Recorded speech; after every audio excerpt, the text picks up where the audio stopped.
असित ऋषि राजा के सामने उपस्थित हुए और उसे खड़े खड़े आशीर्वाद दिया। राजन, आपकी जय हो। राजन, आपकी जय हो। आप चिरकाल तक जिए और अपने राज्य पर धर्मानुसार शासन करे। तब शुद्धोधन ने आसित ऋषि को साष्टांग दंडवत किया और उन्हें बैठने के लिए आसन दिया। जब उसने देखा कि आसित ऋषि सूतपूर्वक आसीन है तो शुद्धोधन ने कहा, ऋषिवर, मुझे स्मरण नहीं है कि इसके पूर्व आपके दर्शन हुए हो।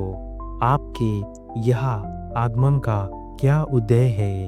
आपके यहाँ पधारने का क्या कारण है?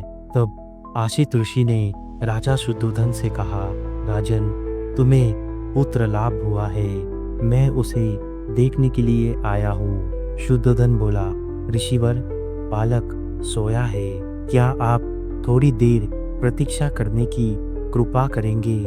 ऋषि का उत्तर था, राजन, इस तरह के दिव्य विभूतियाँ देर तक सोती नहीं रहती, वे स्वभाव से ही जागृत होती है। तब बालक ने ऋषि पर अनुकंपा करके अपने जागते रहने का संकेत दिया। यह देख कि बालक जाग उठा है, शुद्धोधन ने उसे दृढ़तापूर्वक दोनों हाथों में लिया और आसित ऋषि के सामने ले आया। आसित ने देखा कि बालक 32 महापुरुष लक्षणों तथा 80 अनुव्यंजनों से युक्त है। उसने देखा कि उसका शरीर शुक्र और बृहा के शरीर से भी अधिक दीप्त है और उसका त्वचा मंडल उनके त्वचा मंडल से लाख गुना अधिक प्रदीप्त है। उसके मुंह से तुरंत यह वाक्य निकला, निसंदेह यह अद्भुत पुरुष है। वे अपने आसन से उठे, दोनों हाथ जोड़े और उसके पैरों पर गिर पड़े।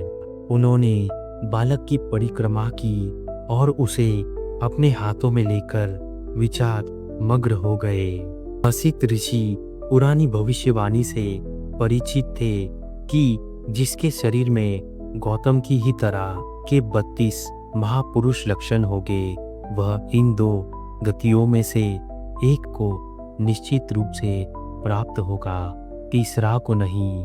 यदि वह गृहस्थ रहेगा तो वह चक्रवर्ती नरेश होगा, लेकिन यदि वह ग्रह त्याग कर प्रवचित हो जाएगा तो वह सम्यक संबुद्ध होगा। आसित ऋषि को निश्चय था कि यह बालक गृहस्थ नहीं बनेगा।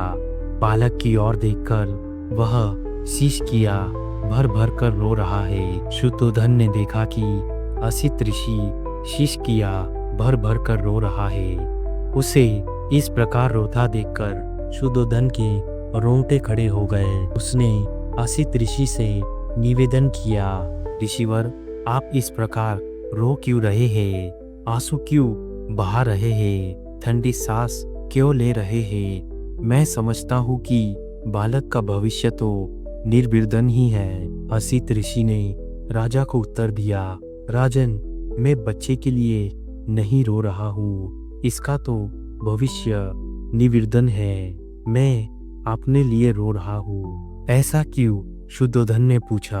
आसित ऋषि का उत्तर था, मैं जरा जीर्ण हूँ, व्यय प्राप्त हूँ और यह बालक निश्चितम रूप से बुद्धि लाभ करेगा, सम्यक बुद्ध होगा। तदनंतर वह लोक कल्याण के लिए अपना धम्म चक्र प्रवर्तित करेगा, जो इससे पहले इस संसार में कभी प्रवर्तित नहीं हुआ है। जिस श्रेष्ठ जीवन की, जिस सधम्र की वह घोषणा करेगा, वह आदि में कल्याणकारक होगा, मध्य में कल्याणकारक होगा और अंत में कल्याणकारक होगा। वह अर्थ तथा व्यंजन की दृष्टि से निर्दोष होगा, वह परिशुद्ध होगा, वह परिपूर्ण होगा।